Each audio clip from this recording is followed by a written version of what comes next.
On the main card, one of two very good and competitive women's bouts, regardless of weight class, Felicia Phenom Spencer versus Norma the Immortal Dumont Viana.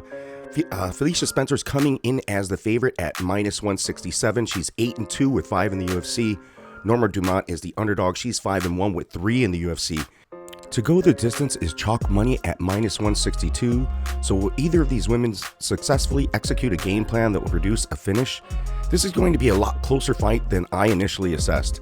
The books and sharp YouTube cappers have this going to a decision at plus 250 for Norma Dumont and plus 165 for Felicia Spencer. Are we overvaluing Felicia Spencer in this instance, where she is the same age as her competitor and relatively speaking has a more octagon time based on the two-sided beating she took for 5 rounds against the GOATs? Yes, it's good to be in there against Cyborg as well as Nunez, but she paid dearly for it. She took a lot of damage. It's still got to be a positive for her. I think it is. Getting so many looks from two of the best all-around female MMA athletes ever has to be a benefit. I hope that Felicia Spencer took something from those fights and comes in here because she's going to need it versus Norma Dumont Viana. She is a fast striker, strong woman. She has a low center of gravity. She is aggressive. She's a national Sandow champion, which I would actually say is somewhat octagon effective martial art. Thus her willingness to trade, but more importantly, clinch. You'll see Norma Dumont Viana close the distance in hoping to clinch up and possibly take down and as well as just strike at her opponents. I think this makes her a little sloppy, as you could see in that fight with Megan Anderson on her feet. She wasn't that clean, both in her striking and in her wrestling.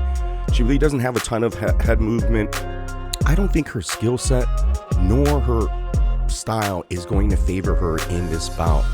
Spencer has demonstrated through blood that she can take it from the best to ever do it. Norma Dumont was asking for a championship in her debut.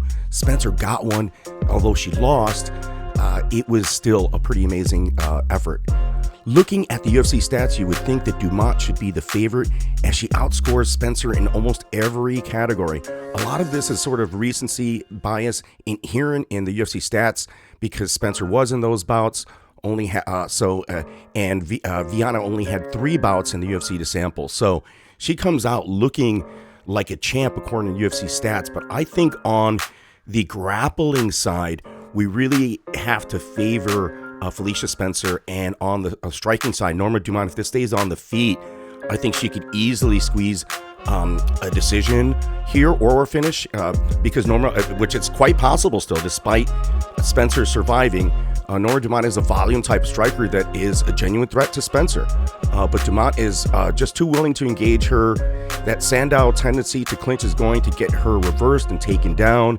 Spencer should come in with that game plan, the same one she used against Megan Anderson. Contrary to the books and sharps, I see this not going the distance at plus 120.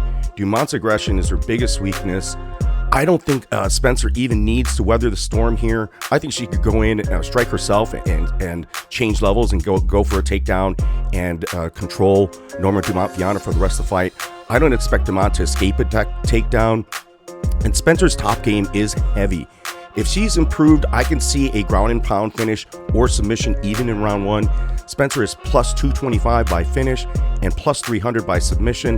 The long shot prop for Spencer is in round 1 for plus 600. I'll probably chop up a unit out. Let me know which prop you guys are going to take. Again, I can cover the chalk at minus 167.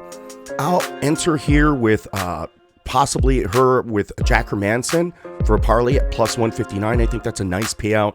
It's meaty at this time. It's still risky, but I'll probably put something on that.